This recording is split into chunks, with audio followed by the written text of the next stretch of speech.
Барлықтарыңызға қайырлы күн, құрметті көрермендер. Бүгін сіздермен медовый рулеттің құрамымен бөлісетін боламын. Құрамы қолжетімді, жасалу жолы өте оңай, өте дәмді болып шығады. Барлықтарыңызға жасап көруге кеңес беремін. Видеомды соңына дейін көріңіздер. Ең алдымен таза құрғақ ыдысымызға медымызды салып аламыз. Мед ең бастысы сапалы таза мед болғаны жақсы. Одан соң бөлме температурасындағы сары майымызды салып, баяу отқа қойып, барлығын араластырып тұрамыз. Үстінен ас содасын саламыз. Ас содасы болмаған жағдайда қамыр қопсытқышты қоссаңыздар да болады. Барлығын баяу отта осылай араластырып, тоқтатпай араластырып тұруларыңыз қажет. Осылай қызғылт түске енеді. Түсі қызғылт болған кезде отымызды өшіріп, құрғақ ыдысымызға 3 жұмыртқамызды жарып салып аламыз. Үстінен қантымызды қосып, барлығын жақсылап ерігенше, қанты ерігенше, көпіршігенше араластырып аламыз.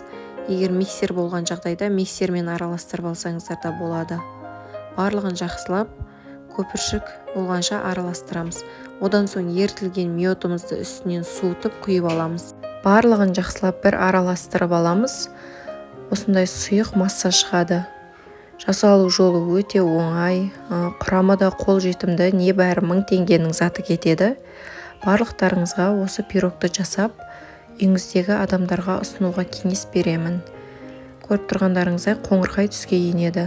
Одан кейін ұнымызды електен өткізе отырып саламыз. Ұнды міндетті түрде 2 бөліп отырып салуларыңыз қажет. Біздің қамырымыз қою болып қалмас үшін 2 бөліп салған дұрыс. Одан кейін барлығын жақсылап араластырып, түйіршік қалмағанша араластырамыз.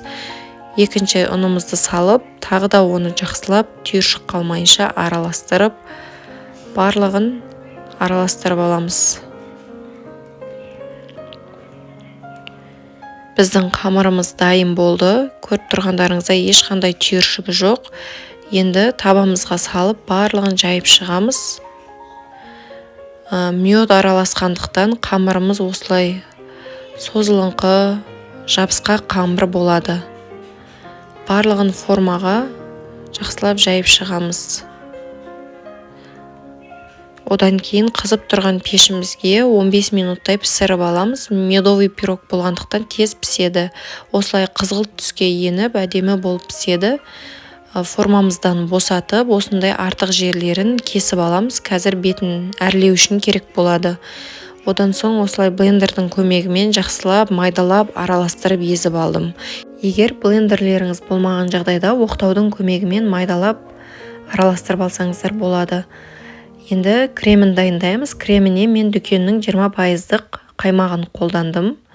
Кез келген кремді пайдалана берсеңіздер болады. Сливкимен де, заварной кремді қолдансаңыздар да болады. Одан соң үстінен қантымызды қосып алдық. Егер қант қосқыларыңыз келмесе, қант ұнтағын қоссаңыздар да болады. Барлығын жақсылап, қанты ерігенше араластырып аламыз. Одан соң үстінен вареный сгущенканы қосып, барлығын жақсылап араластырып алдым.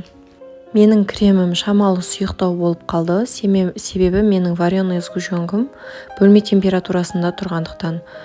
Негізінде холодильникке қойып, шамалы қатырып алған дұрыс. Сонда кремдеріңіз қою болады.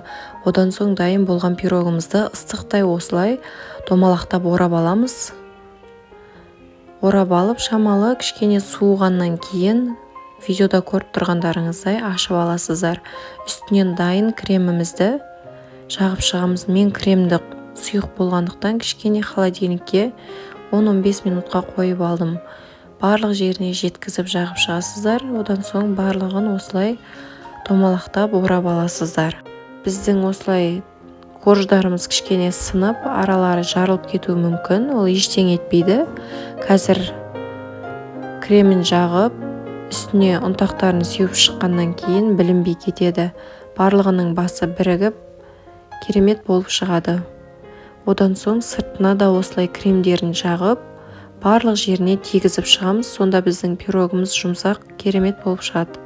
Дайын болған пирогымызды 1-2 сағаттай бетін жауып, шамалы қоя тұрсаңыздар, жұмсақ болып шығады. Барлықтарыңызға пирогты жасап көруге кеңес беремін. Видео ұнаса лайк басып, каналыма тіркеліп, пікір қалдыруды ұмытпаңыздар.